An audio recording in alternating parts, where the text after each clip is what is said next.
guys, welcome to my channel. My name is ReadingBear and I hope you are ready for some more stories. And today, we'll take a look at some new entitled people content. If you enjoyed my content, please don't forget to subscribe to my channel and post some bear emojis in the comment. And now, let's dive right into the stories. The first story is titled, "Dumb Karen Sued Me to Steal My Inherited Property. Loses Everything." I recently realized how truly screwed up my family is. More specifically, how messed up my father is. I'd always brushed it past, saying most families have problems, but only when he scammed my brother and then tried to sue him did I realize that some people can't be redeemed. I still can't believe someone like my mother could have ever been married to him. She's an angel, and I'm certain that she's the reason Riley, my brother, grew up to be the most hardworking person I've ever known. He's 33 years old now, and around the time he was born, our father started a diner. This business was dear to all of us, but it meant the most to Riley because it was named after him. The first few years, the diner was constantly filled with customers. They came for the hamburgers and stayed for the shakes. The first hit to business was when a cheaper fast food joint started up right across from Dad's diner. The diner survived this competition just fine, but the real problem started when bigger fast food joints like KFC and McDonald's opened up on the same street. This was around the time our mother was diagnosed with cancer, and everyone was too occupied with her recovery to be able to focus on the diner. To make matters worse, Dad had the audacity to cheat on his wife while she was undergoing chemo. The minute she got a little better, he applied for a divorce in an attempt to establish claim over the numerous properties they collectively owned. All Mom got in the end was the house she wanted to spend her last moments in and custody of both her children. Normally, getting custody over children while being this sick would have been hard, but it seemed Dad really didn't want anything to do with us anymore. Despite getting this much, he was still angry that he couldn't get Mom's house. That should have been the first sign to stay away from him, but Riley still believed he was capable of being a decent father deep down.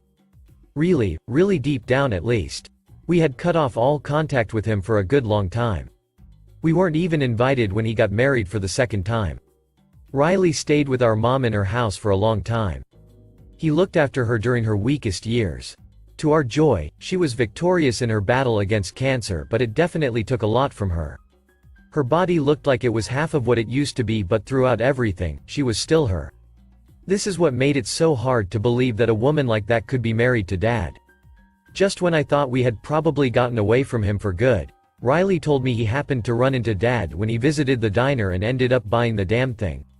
I asked him how he had managed to get the money to do that, considering we were all financially devastated from the chemotherapy, and he told me he had made an agreement with Dad where he paid half the amount now, and as he managed to get more money from running the diner, he would pay a predetermined amount every month to Dad till he eventually paid the entire cost of the place.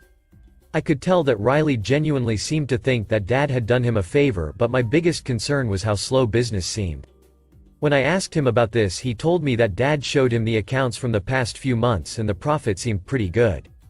This didn't make sense to me because the place was usually empty, even on weekends, but Riley was convinced that due to the number of years the diner had been around, it had developed loyal patrons who kept the place going. Additionally, he wanted to implement a new marketing strategy that Dad said will draw in new customers. I was still skeptical, but I figured that when all is said and done, the man was still our father, and what father would willingly screw over his own child? I think Riley assumed that this would almost make them business partners and give him a chance to have a father-son relationship once more, but Dad just used the diner to boss over him and to attempt getting the house from Mom. He used the money he got by selling his old business to start a new one with his second wife. It's odd to consider her our stepmother, considering we're around the same age. Together, they managed to generate a lot of money for retirement. The diner, on the other hand, got progressively worse owing to old equipment and too much competition. It hurt to watch my brother struggle to keep his head above water, but there wasn't much I could do to help. My father had sold his son a dying business to make money to start a new business, and it was too late to do anything. Riley tried running new promotions, but that only resulted in higher expenditure.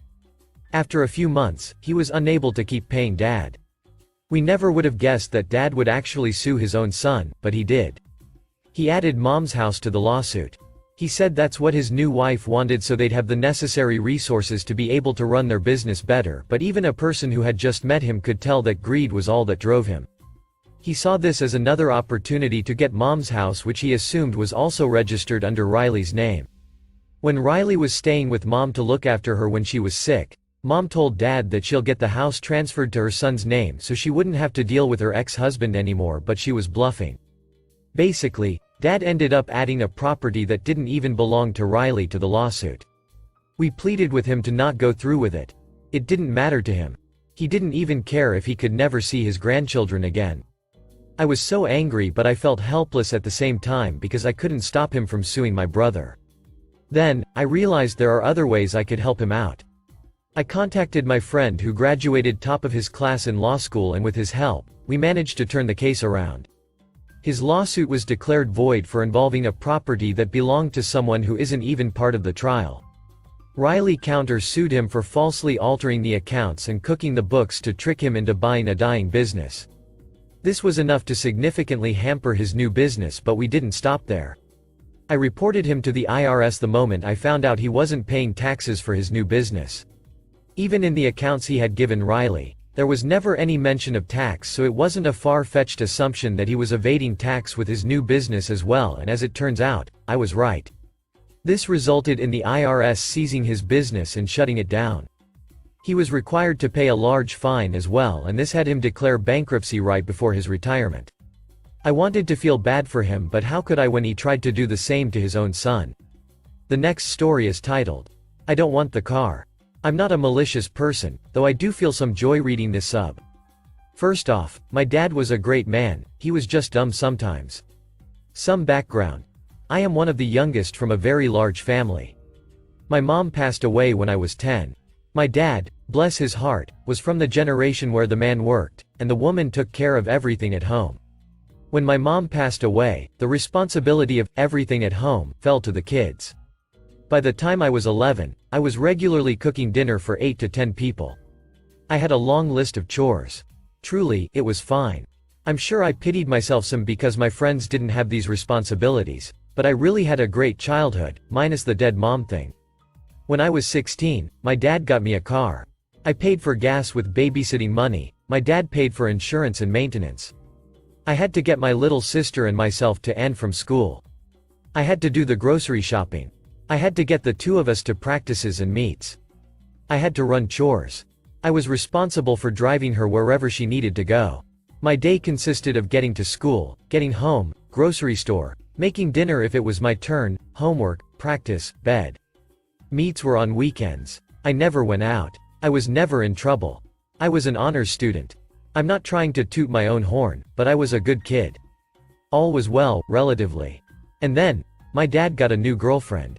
Her kids were in high school with me. She told him that if I got to have a car, I should be fully responsible for it. After all, her kids were.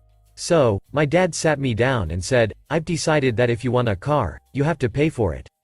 I expect you to take over payments, maintenance, and insurance. I told him I couldn't afford that. He told me I'd have to get a job. I said I had no time for a job. He told me I'd have to figure it out. So, cue malicious compliance, I guess. I went and got my keys and handed them to him. I told him I didn't want the car anymore. He was a little shocked, but I guess he thought I'd come crawling back for it soon. The next morning, my sister and I missed the bus. I had to wake him up so he could drive us to school. He was pissed. We got a ride home from school. At 5:30, when dinner was supposed to be on the table, I was reading on the couch. He came home, where is dinner? I said, oh, I didn't have a car to get to the store. I'm sure there are some leftovers you can heat up. He told me I'd have to start walking to the store. I told him I didn't have time. Finals were coming up. Didn't he care about my grades? An hour later, I told him it was time for practice. My sister and I needed a ride to and from practice. He told me to call a friend. Sorry, I can't. No one on the team lives in this town. It would be really out of the way for anyone else. He drove us. Then he picked us up, silently fuming the whole way. The next morning, oops. We missed the bus again. I had to wake him up again, plus he had no orange juice in the morning, on account of no one going to the store. Once again, no dinner on the table. He had to drive me to the store when he got home. Once again, we needed a ride to practice. I informed him that the meet that weekend was an hour away and we had to be there at 9. That was enough for him. It was probably the most parenting he'd done in 30 years of being a father. He called me to the top of the stairs. He tossed my car keys up to me. "I've decided you can have your car back. I'll pay for half of the payment and half of the insurance. You can only use it for school, practice, meets, chores, and driving your sister." I laughed, tossed the keys back and said, "That's all I use it for, anyway. I don't want the car. Sell it." 5 minutes later, he's screaming my name from the bottom of the stairs. He overhand whips the keys up the stairs. Y'all, my dad never got mad. His new deal was he'd pay for everything but gas, but I wasn't allowed any personal use of the car. I said, "So, I have to pay to do chores and I get no benefit from it?" "No, thank you," and I tossed the keys back down the stairs. Half an hour later, he demands my presence in the living room. He calmly said he would pay for everything but gas. I'd have the use of the car when I wanted, but I had to do all the stuff I'd previously been doing without complaint until his girlfriend got into his head. He didn't phrase it like that, of course. Then he said, "I hope you learned a lesson here." I did. I certainly did. Edit. Y'all, please refrain from calling my dad a piece of shit, etc. He died several years ago. I loved him very much and you're bumming me out. He raised us to the best of his abilities and all his kids are happy, fairly successful, and very, very close. Please just enjoy the story of malicious compliance and teenage triumph. The next story is titled, Karen Demands Bacon in a Jewish Neighborhood on Hanukkah. Me, 41 male, and my partner, 37 female, were in a Dunkin' Donuts in the Jewish neighborhood of our city.